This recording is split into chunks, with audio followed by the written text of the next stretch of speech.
make sure that you prioritize. Because if your list and your top things, the only thing you're thinking about are, I want a Lamborghini, I want a $10 million home, and I want a lot of money in the bank, whatever it is, it's all finances or fame. I say, I don't think that's going to lead to true fulfillment. And so make sure before you visualize and goal set, make sure you prioritize and you sit down and think about what are the most important things in your life.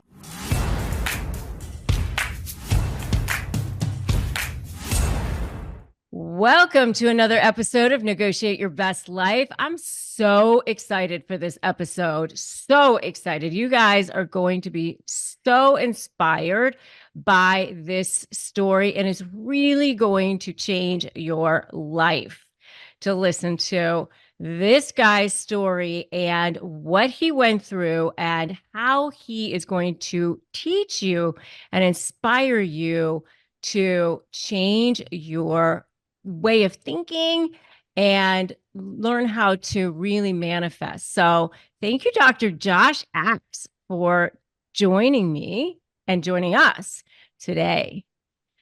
Well, Rebecca, hey, thanks so much for having me. It's an honor to be here. Thank you. So you are a leadership expert and entrepreneur. You are a physician. You teach people how to really not just about medicine, but really how to change their lives. You have a massive following on YouTube. You have a massive following on social media, but you also teach people how to eat, how to really, it's all about lifestyle for you, right? Yeah. So talk more about that a little bit. Yeah, I think that one of my big realizations after being diagnosed with a condition a couple of years ago that left me bedridden for a year. I literally did not walk at all. I'd spent the first part of my career, Rebecca, teaching everybody that food is medicine, and I do believe it is. But I realized going through this process when I was told by a doctor that I may never walk again, that mindset is the most powerful form of medicine, and the way we think, our beliefs have a major impact on every area of our life. And as I started digging in and spending the past several years studying a lot of doing research and studying on psychology and writing this book and doing other things, I started to realize as I looked at the research that, yeah, I mean, our mindsets are key. Our beliefs are so important to our success. And so if people are watching this or listening and they want to experience a breakthrough, I think that's one of the things I'm excited to talk to today. If you feel like you're stuck in your relationships and you need a breakthrough, we can talk about that. And in my book, Think This, Not That, really gets into that. If you need a breakthrough in your health, as I've helped tens of thousands of people I started my career out in functional medicine, running a clinic in Nashville, Tennessee, and actually still see some patients on time more virtually through a group I have. So I still love to help people break free of their physical ailments. But oftentimes, when you read the things that are mainstream, they don't always help you do that. I started noticing this. I remember, Rebecca, some patients that came in to see me. And I remember that thinking after I saw them, this was very early, my first year of practice, I realized, I think I already know almost immediately when I meet patients whether they're going to see results or not based on the way they think. Because I'll give you an example of this. I would have patients come in and they would say something like I would lay out an eating plan for them. Okay. I'd have them write down a 3-day diet diary. I would try and customize. I'm very much into personalized medicine, and I would try and customize a diet that was both healing, but also might accommodate some of their favorite foods that were still healthy and okay for them to eat. And so, for instance, I might have somebody and say, hey, let's do this berry smoothie. It's coconut milk, it's collagen, it's some blueberries. Here's a blueberry for you. And I would get one or two reactions. One group of people would say, oh, I can't believe I can't have my favorite smoothie, the thing that I'm typically having every day, or the bagel with cream cheese, or the cereal. And one group would say, wow, I get to pretty much have a berry milkshake for breakfast. This is great. And went all in to change. And based on that simple reaction to people, and that, and on that, based on that, second consultation, typically when I was starting to go over their protocol and plan, I would be able to see this. And so much of our healing, so much of our breakthrough is based off of our beliefs. And so when it comes to lifestyle, yeah, I've really focused on helping people with food is medicine, but really my bigger focus, and I do help them with that, but a bigger focus now has really become this lifestyle medicine, reducing stress, better sleep, and even more powerful, I believe, than anything, is mindset medicine, how we can actually heal ourselves and have more success in life through our power and through the power of belief. Absolutely, absolutely. And I talk about this so much too. And my community is going to be so familiar with this because I always say, the why in Slay, my Slay method, is 100% of winning is you. You have to believe that you can win. And if you don't believe that you can win, nobody can help you. I always say, because a lot of people say, oh, I just need a really good lawyer. I just need this. I just need that. And I always say, if you don't believe that you can win, nobody can help you because 100% of winning is you, your mindset, and you believing. And I love your approach to medicine because, one of my best friends is a physician, and, she had a weight loss practice, but it was really all based on metabolism and helping, her patients with working on their metabolism and from a functional medicine approach, right? And a lot of times she would say her patients would come in and say, well, I can never lose the weight because everybody in my family is overweight, and it's really just, Yeah, my mother's been overweight and everybody in my family is, and it's just really genetic, and it's just I'll never be able to do it. And she would say, okay, well, do you want to be right about that? Or would you like to lose the weight? Right? I mean, so I love your approach to it because it is your mindset, whether you think you can or you can't, you're right. that's Right? right. Yeah, yeah, it's so true. And and some of this taps into one, if you don't even believe you can in the first place, you're not going to try, right? And or you're not going to try as hard. And so I think that's such an important part of it. There in the medical literature, all of us have heard of this, but there's something called the placebo effect. Oh, yeah. But on the other side of it, there's also the nocebo effect, which not everybody is as familiar with. But the placebo effect is where, and this was found during one of the world wars, where they ran out of morphine and painkillers for for some of the soldiers that had fallen and had injuries. And so one of the doctors just decided, he said, I'm going to start giving people sugar pills. And they felt better. And that really turned him on and realized that, wow, that the power of the mind is unequal to anything. And so this is where you take a sugar pill, there's nothing in it, but by the way, when you look at the science, it's unbelievable how often placebo pills outperformed or performed equally to the medication people were taking, whether it was for migraine headaches, whether it was for decreasing pain, whether it was actually reversing a medical condition. So the power of belief is incredibly important for healing. And so what I would say is, so the placebo effect, by the way, there's some literature that also shows you can amplify the placebo effect. Let me jump to the nocebo effect first, though. There's a story, an example. This is a case study, a real example of what happened. There was a man who was diagnosed with liver cancer, and they said, you have 3 months to live. He was an oncologist, and he died 3 months later. When they were doing a biopsy, they realized, we misdiagnosed him. He didn't have liver cancer. He had a small benign tumor that could have simply been removed on the side of his liver, and he could have lived another 30, 40 years. And so there are a lot of people today who are getting wrong diagnoses, but they believe that they have this issue. And so they actually start to adopt and start to have those conditions. And part of this is something called neuroplasticity, where Mm-hmm. your body will start to rewire neural pathways in order to make something happen. And 95% of what we do on a daily basis is subconscious. So Mm-hmm. we're just naturally doing things without even having to think about it. Well, your brain is the same way. If you're telling your body, I believe I'm going to walk again, or I believe I'm going to reverse my hypothyroidism, or I believe I'm going to have my relationship restored, it is much, much more likely that it will happen versus if you're saying to yourself, you know what, we'll never be friends again. Or the doctor said I've got to be on that pill the rest of my life and I'll never be able to reverse this. And so I have to. If you believe that, again, as you said, you're right. Versus if you believe the opposite, if you believe that thing, that best outcome for you in your life, it is much, much more likely to happen because your brain subconsciously starts creating nerve pathways in order to send blood flow or nerve signals or things in those areas to help it heal and be restored. The other thing is there's some science that shows there's ways to amplify the power of belief.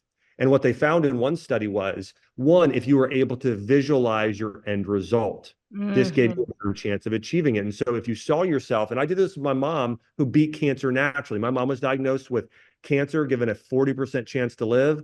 And now, 20 some years later, she's in the best shape of her life, bringing her kids to Disney World. But basically, my mom, I said, Mom, you need to picture your perfect future. I said, what does it look like?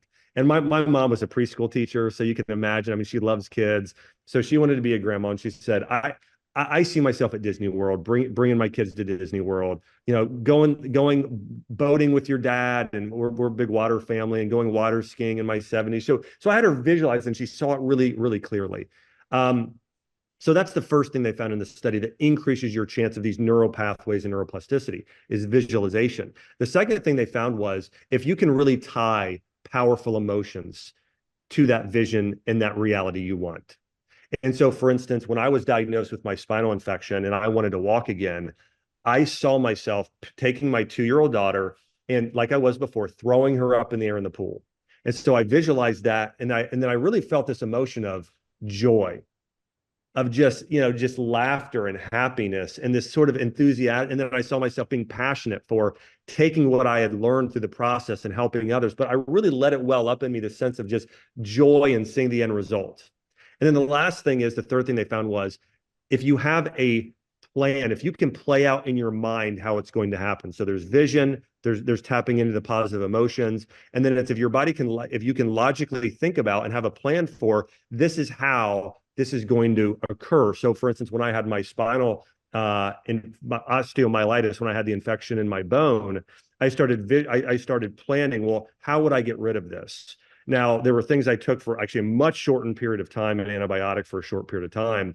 But I also pictured I got in a hyperbaric chamber, and that increases oxygen to help it heal. So I actually saw it and knew that that was going to help. And then I started planning out the herbs I would take to have the anti-infection properties, and the diet I would follow. And so I created a plan and followed it. And then it went from visualization to realization, through Mhm. this process and happened. And so, those are some things I would encourage people to do. If you have any barrier in your life and you need a breakthrough, you really need to start with that process of visualization, tap into those positive emotions, experiencing it in the greatest possibility, the greatest possible way you can, and then create a plan in order to turn that into reality. And I do get into this in my new book, Think This, Not That. I really lay out and go through, how do you find your identity and purpose? How do you break through these limiting beliefs? But this in particular is really important if somebody's going to experience a breakthrough. Oh, I just love this so much because I talk about this in the slay method as well. I say you have to have a strategy, and the very first thing with Yes. your strategy is to have that vision and really know exactly where you want to go. Because so many times when people are dealing with a toxic situation or a toxic person in their life, whether it's in a professional setting or a personal setting, they've been on the defensive for so long that it's just this survival mode. And so they haven't even thought about where is it that they want to go. And even with that, the first thing that they go is, well, I just don't want to have to deal with this anymore. Well, that's not thinking about the ideal. I Yeah. go, well, where is it that you really want to be? Like, what do you want a house by the beach? Do you want to have an ideal partner? Do you want to have like beautiful drapes in the window? Do you want to have like a beautiful body? Do you want to have a really a mate that loves you? Like, I think about the life that you want. Like, not just like I want the person out, right? Like really Oh, think that's about right. what's that emotion that you're going to feel, like freedom, peace, love, like you have like you're breathing well, like you're walking your dog, you've got kids, like feel Yeah. that happiness, the joy of it. Right. So I love what you're talking about. And I love the fact that you have like a step-by-step guide to this. It's so perfect and in alignment with with what I talk about. So talk more about that. Yeah, so one of the things I do, and this is in chapter 11 in the book. There's 12 chapters, and I really go through this process of what I call visualization to realization. Now, there's a few other steps I want to talk about here that are really important. Actually, before you visualize parts of your life. Now, if you know you need to heal, you can start with visualization. But I will say that I have done some mentorship of a lot of doctors and helping them and become better practitioners, teaching them certain methods, teaching them how to be better business, teaching them how to be better leaders, more compassionate, more loving, growing their character. And the thing that I always tell them is, because I'll say, hey, what are your goals? And oftentimes they'll share what their big, hairy, audacious goals are. And oftentimes I'll say, you know what? One thing I would do is I would make sure that those things will actually lead to true fulfillment in your life. And I'm not saying you shouldn't go for those things, but I'm saying make sure that you prioritize. Because if your list and your top things, the only thing you're thinking about are, I want a Lamborghini, I want a $10 million home, and I want, like, a lot of money in the bank, whatever it is, it's all finances or fame. I say, I don't think that's going to lead to true fulfillment. And so make sure before you visualize and goal set, make sure you prioritize and you sit down and think about what are the most important things in your life. I'll give you an example of this. I was at my grandfather's funeral about 5 years ago. And my grandfather had an amazing life, lived to be 96 years old. Mm. And I was standing there at the funeral, and the pastor leading the service asked everybody, he said, does anyone have any last words about Howard? Howard was my grandfather, amazing World War II veteran, just great guy. And the person next to me cried out, and he said, and just sobbing, a man in his 70s, said, Howard was my best friend. Mm. And I looked over, and I'm a little ashamed to say this, but I looked over, and at first I was like, I wanted to have compassion for him, but also actually the first thing that went in my head was, well, you're not my grandfather's best friend. That's my uncle, like someone else. And then I thought, and I looked around the room and something really hit me. I thought, you know what? Half the people, hundreds of people in this room, half of them probably think my grandfather's their best friend. Oh. Because my grandfather was the guy. So at 44 years old, he worked for this company, Ohio Bell, and until he was 44, and he decided, I want to do something different with my life. And so he took his life savings, him and my grandmother, and bought a campground and a lake, and they turned it into a swim park for families, had a big water slides and like all kinds of stuff, and had a campground. And he did that for the next, next however many years, 52 years of his life. Wow. Till he was 96 years old. He worked almost until the day he died. But it was really like his ministry. Mother Teresa had her Calcutta. My grandfather had his campground, and he would go back there. And I hate to say, listen, if like my grandfather, he was not on a Forbes 500 magazine. He died with probably, almost no money to his name at all. Probably because he let so many people come in for free. But he would go back there and he would just care for the people. My grandfather was a person, once a week when I was a kid, we would go to the hospital and somebody was there and he would volunteer and go in there and just put his hands on somebody's shoulder or hand and pray for them when they were in the hospital, bring them food. Just an amazing servant. But I was sitting there in that, during that time and thinking to myself, well, what is success really? Because I think at the time too, I think that I listen, all of us are aware that most of the world sees success today as fame and fortune and whatever it is. But I realized, like, man, I really want to be more and more like my grandfather. I know that that's a priority. And so all that being said, going back to this process, I think making sure, I think most of the time when we think about our priorities, our biggest goals, we think about what am I going to accomplish? Will I get a rate? Like, can I move up in my career? Can I get more followers on social media? Can I make more money? Can I get more freedom? Those things. But when I thought about my grandfather and I thought about like the great life he lived, I didn't think about what he accomplished. I thought about who he had become. He was incredibly generous, incredibly loving, would put his life on the line for anybody. And I thought, that's success. It's not what I accomplished, it's who I become. And so that's one of the things I realized. And I started thinking more about how do I prioritize being an awesome husband, being a great father, being a great leader in my business, being more purpose driven and inspiring others to do more with their lives. And so before I visualize, and I encourage people to do this, prioritize. What are the most important areas of your life? I realized for me, it was my faith, my relationship with God. I realized it was my family as a husband and father. I realized it was my health. And then I realized it was my work and career of being mission and purpose driven in that career, doing things that mattered. And then I went and visualized, okay, well, what does it look like to be very spiritually connected to the divine? What does it look like for me to be a great dad? And I really pictured that. And then then I visualized those things. And then I went and set my goals based off of that. And then I went to the process of really that visualization process to or visualize to strategize. So as you talk about, and it's so important, and I don't think enough people do this, Rebecca. I know this is why, again, I know you teach a lot of this, but like you really need to have a strategy in order to achieve the best results. I see this in the health field. So people will say something, I'll give you an example. If somebody has hypothyroidism, they may say to themselves, well, I need to maybe have less stress or eat healthier. Or most of the time, actually, what happens is their doctor tells them you have to live with this the rest of your life. So they don't do anything. So they just kind of give up on strategy. But some of them might say, well, I know I also need to lose 20 pounds. And so they'll say, well, I'm just going to try and be a little healthier. I'm going to follow this one fad diet for a while and then fall off of it versus saying, you know what? What I'm going to do is I'm going to write down what I'm going to try and eat for breakfast, lunch, and dinner very specifically. I'm going to work with a physician or a meal planner in order to help me do that.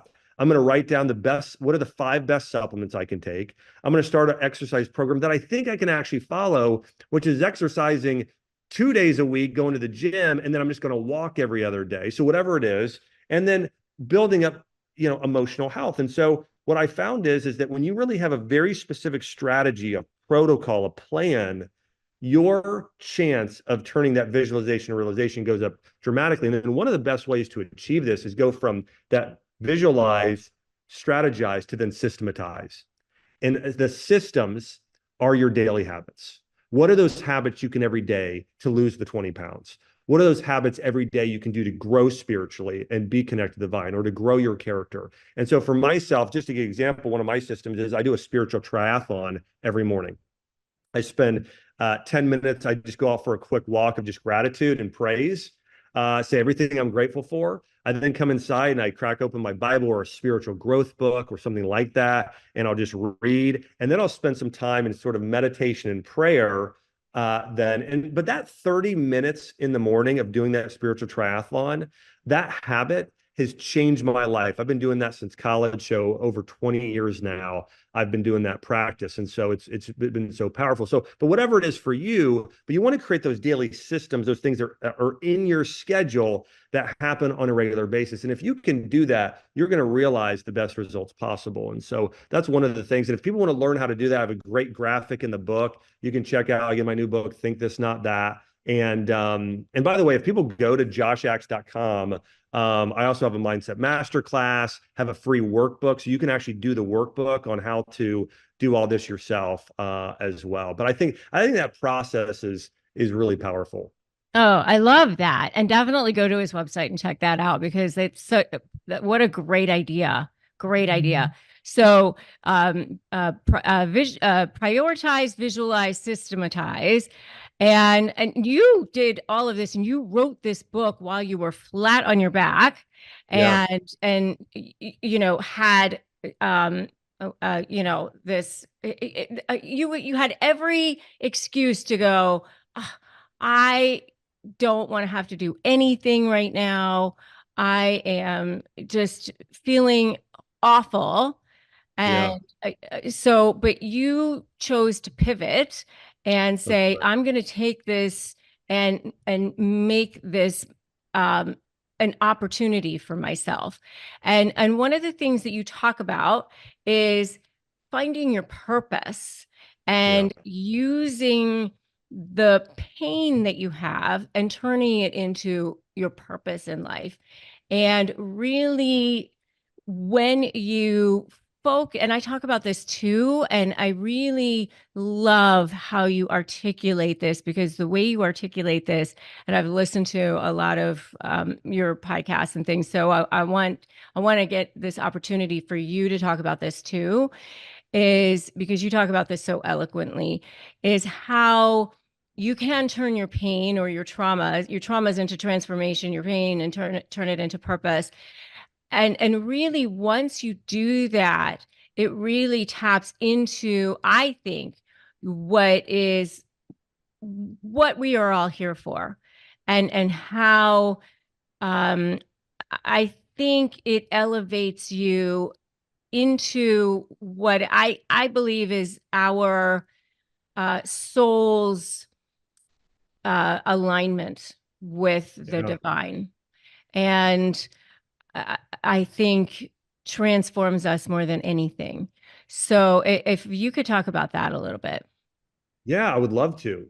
I actually had somebody who stopped over and saw me, a friend, and they asked me what I'd been up to. And I said, I'm writing a book and I'm running these businesses and I'm trying to still be a great dad and all these things. And they said, wow, if I were in your shoes, I'd be just drinking Mountain Dew and eating Cheetos all day.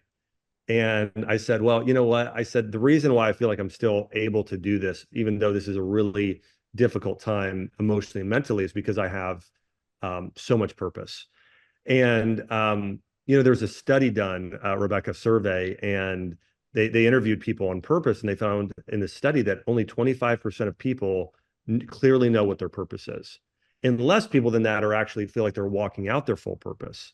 And so purpose is really very important. When I was going through this spinal infection, again, it got into my bone. I had an abscess, and there were certain emotions I never experienced before. And I can say that because throughout my life, I mean, I'd been pretty healthy. I mean, before I had this happen, I was, yeah, running and swimming and deadlifting and squat. I mean, I was in great shape. And so when I was told by a doctor I may never walk again, I thought to myself, it was the first time I'd ever felt the emotion of despair and hopelessness. I Mm-hmm. never even felt those before. Mm-hmm. Actually, even anxiety. Like, I'm a really sort of calm, collected person, but I had felt this overwhelming sense of despair for about 24 hours. And then after 24 hours, after one day of it, I thought, this is not serving me. This isn't good. And I said, I need to really focus back in and tie to my purpose. My purpose is not to simply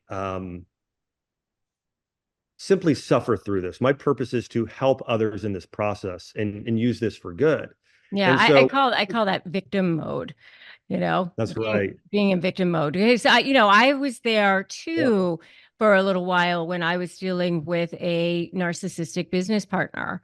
And I realized that when I was on vacation with my family, and my daughter leaned over and said, "Oh, this is heaven on earth," when we were at Mount Haleakala and looking at sunrise. And I was like, "Yeah, it is." And then I realized I was thinking about that narcissistic business partner, and I thought, "Oh God, you don't get to be here."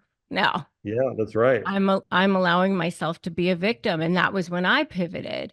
And so I think of that as like victim mode, and Yeah. taking that and realizing, no, I'm this is not okay. And It- so when you can shift, and the reason why I wanted to talk about this is because I have this high conflict certification now, and just giving people opportunities to take their pain and pivot. And so I want you to just I interrupted you, but I wanted you to just yeah. because it's like that shifting from victim to victor mode, right? And making that Yes. shift in your, because when you decide, it's like that moment of decision, you're cutting off any other possibilities, because the root of the word decide is actually side. It's to kill, it's to cut off. Mm, And so you're literally cutting off any other possibilities from it's like the universe, then God lines up for you and says, "Oh, okay, this is it." And so I talk about that with my community a lot. And I want to just mention that because you made that decision in that 24-hour period. You were like, "No, no, I'm in victim mode, and no, this is not me." yeah, yeah, exactly. And one of the things I did, Rebecca, is I sort of visualized two paths. This is one of the things I did. I thought, if I keep going down this rabbit hole of what's the worst case scenario and reading on Google and all these things, uh, what's my best case scenario if I do that for the next year? And I thought, well, and what if I just live in victim mode? So I'm going to eat more unhealthy. I'm going to continue to read bad stuff. I'm going to feel bad about myself. And I know neuroplasticity, my chances of healing are going down dramatically. Versus if I believe for the best possible outcome and I still try and be the best dad and father, if I write a book and I take this pain and turn it into purpose and do all these things, which is a better path? And it's obvious. We all know this. Like being the victor instead of the victim, that is the better path by 100-fold. You're going to be in a much better position. And so I decided to do that. And, and by the way, I'd done this earlier in my career. When my mom had cancer, I was in junior high. And I remember my mom going through chemotherapy, losing all of her hair. I remember her taking a comb through her hair and all of it coming out. I remember her looking like she'd aged 20 years in 2 weeks and saying to myself two things. One, I never want to see anyone have to suffer like this again. And number two, there has to be a better way to help people heal. And God used that scenario of my mom overcoming that conventional method and then being diagnosed again and us using natural method in order for me to become a doctor of functional medicine and really study these. And my mom said this the other day. I was with my mom and she said, you know what? I wouldn't take away my experience with cancer because it brought me closer to your father. I'm more grateful every day that I'm even alive. Every day is a gift. And so, I think that for myself, I had used into it the purpose thing and finish out this example as well. Is I did tap into purpose and I wrote this book in order to help people break through. Like I needed a health breakthrough. And I wrote that book going through how do you experience a breakthrough in your health? How do you overcome limiting beliefs? How do you find your purpose? How do you build a rock solid identity? How do you become more resilient? And really mindset medicine, rather than giving people food as medicine, this is medicine for the mind.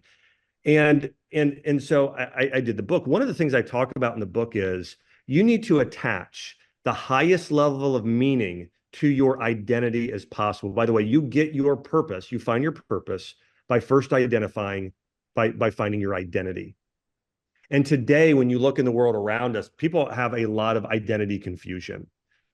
This is one of the biggest issues related to mental health. When you look at the stats, heart disease and cancer and diabetes, yes, they've continued to rise. But over the past 10 years, mental health disorders have far, far exceeded that, especially in Gen Z and millennials. I mean, by far, but it's Gen X and baby boomers as well.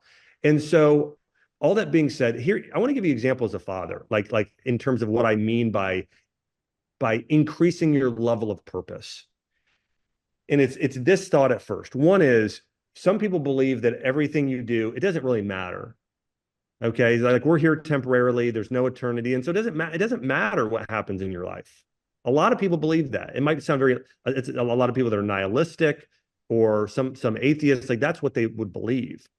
Now, there's also people who believe that literally every moment matters, that everything you do has eternal significance. So you have the very lowest and the very highest levels of purpose. And so with me as a father, I could think, well, my role as a father is simply to, impregnate a woman. And that's it. That makes me a father.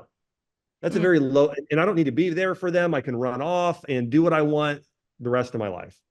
That's a very low level of purpose and meaning. We could go up a level and say, okay, my role as a father is to provide for my family. Okay, in the traditional sense, it's to provide for my family. That's a big step up. You're showing up, you're doing something meaningful, providing, but let's go another step up. And I could go more steps, but just an example of a top tier. Like for me, my role as a father, my identity is I am called to be the best dad ever and create world-changing kids that are high in character. I'm called to find my kids' unique gifts and talents and skills and help them take those to the moon in order to make the world a better place. I'm called to help, instill with them a relationship with God and think about eternity. And not only am I impacting them, but that's impacting their kids and their kids and their kids. And so I believe that my role as a father is divine and meaningful and will impact eternity. So my point there is that because I believed that my identity is as a child of God and as a divine being, along with every other human being divine to live and impact eternity, like that gives my life so much purpose. It means everything that I do is meaningful and matters. And so when you believe that what you do doesn't matter versus when you believe everything you do matters significantly and eternally, it just really changes the way you operate and you live. And there's a chapter in the book. And when my literary agent read that chapter, she said, this is one of the best chapters I've ever read in any book, because she said, I've never, she said, people talk about identity all the time. I've never really read anything that's allowed me to actually understand what identity is and how to build a rock solid, strong identity.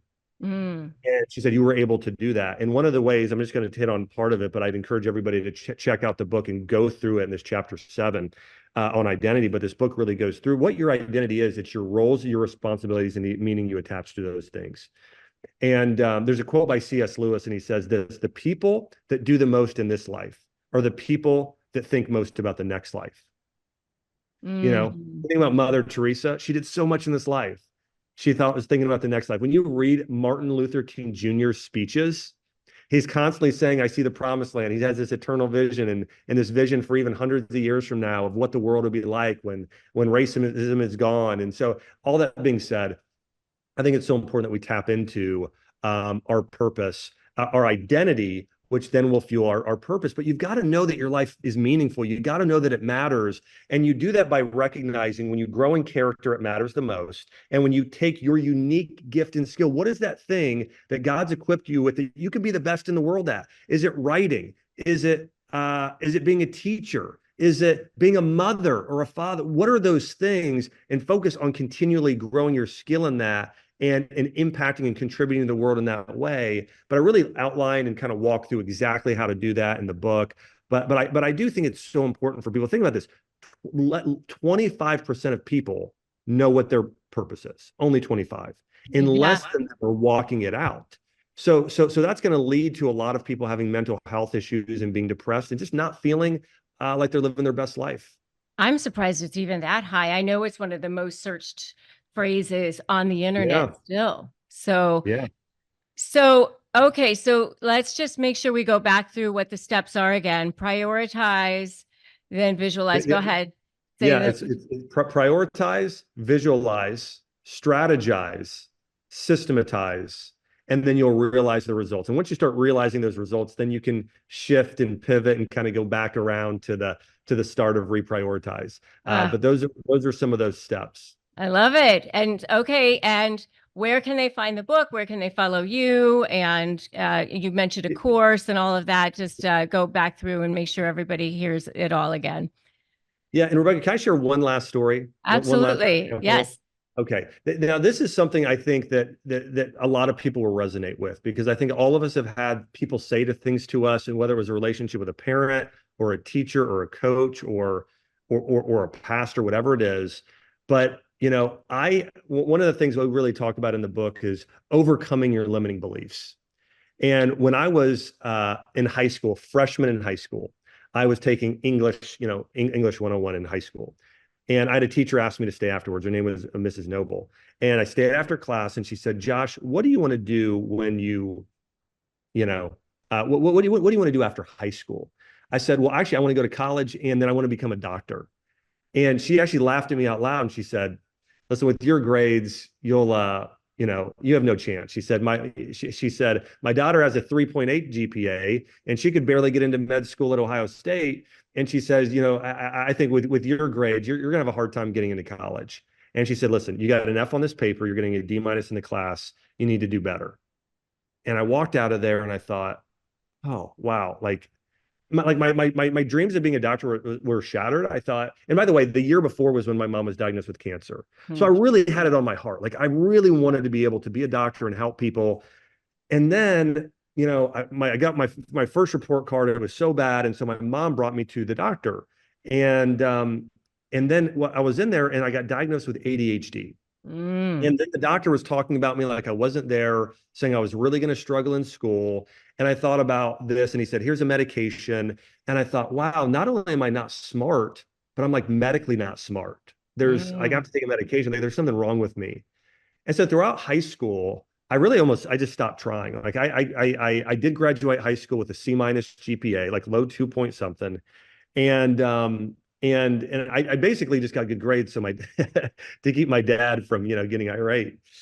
And but then I applied to college, didn't think I would get in, and I didn't get in, but they sent me a letter back and they said, we started a new program of summer school, if you go to summer school and get above a 3.0, we'll let you into this college. And I thought, well, I don't want to be the kid that doesn't go, stays home. I want to go off to college.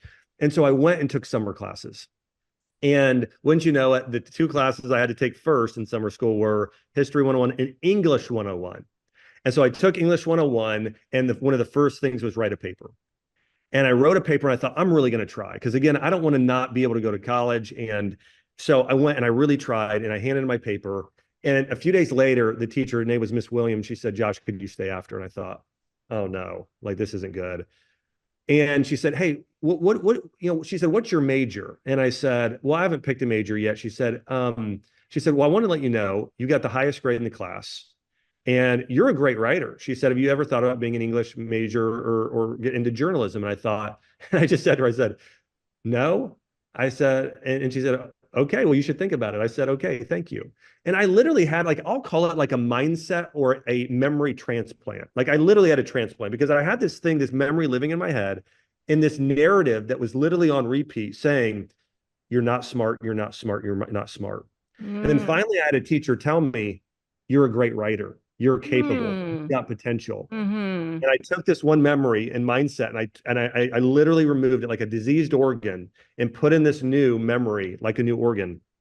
And it changed the rest of my life. I decided from that point on, I averaged above, well above a 3.0 in college. I went to Johns Hopkins, graduated there with a 3.9 GPA. Wow. And then I've written over 10 books. I've started a company done over $100 million a year. And more than that, I love who I've been able to become and grow into. And all that being said, I think for a lot of people, Rebecca, they are one limiting belief away from transforming their life. Like if I would have held on to that one single limiting belief, I wouldn't have even tried to, become a doctor or write these books or do these things. And so I just want to encourage everybody with that. Listen, it just takes one shift.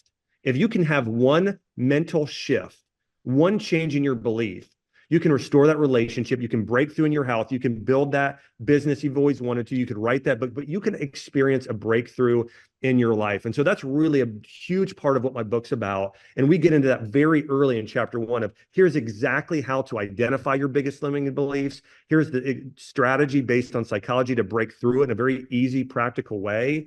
And so I really hope everybody checks out the book. It's called Think This, Not That. It's available on Amazon, bookstores nationwide. Also, if you go to joshaxe.com, that's JOSHAXE.com, I actually am giving away $500 worth of free content if you just buy the book there. And so I have a master class on mindset you get for free. I have cards that help you build your mindset that you can download. We also have a workbook so you can do all of the exercises to overcome limiting beliefs and be more successful and those things in your life. And so I hope everybody checks out the book there because I believe it's a book that's going to help you experience a breakthrough and change your life. And Rebecca, I want to say, hey, thanks so much for having me on the podcast. I love so much what you do. And hey, I want to encourage everybody, check out the podcast I did with Rebecca. She was sharing so much wisdom on my podcast. And so anyways, that was really a fantastic podcast. We've got such great feedback on. So thanks so much. Oh, well, thank you. And I'm so glad that you told that last story. How inspirational is that? And it also says how one person can make a difference in somebody's life too. Wow. And really just how that just pivoted you. Wayne Dyer, the last book that he ever wrote was I Can See Clearly Now. And he actually talks about how he could see clearly that like the different events in his life that pivoted him and how each one made a huge difference for him. And I think it was like 18 chapters because he said 1/8 was like one being one with infinity, one with the divine. And you could see clearly that one event, that one paper, that one teacher made a difference for you and pivoted your life, So yeah. I mean, it changed your whole life. It changed the trajectory of your entire life. That's an amazing story. So, so for each one of you listening to this podcast, maybe it could be that change for you. Maybe it could be that pivot for you. Listening to his book, reading that book could be that pivot for you, could be that change for you, because you really are one decision away, one change away from changing your whole life. You really are. So go grab his book, do the steps, and make that change for yourself. So go follow Dr. Josh Axe. Thank you so much for sharing your wisdom here with us. You are incredible. And I am so grateful for you and for you and all of the work that you are doing in the world. Thank you.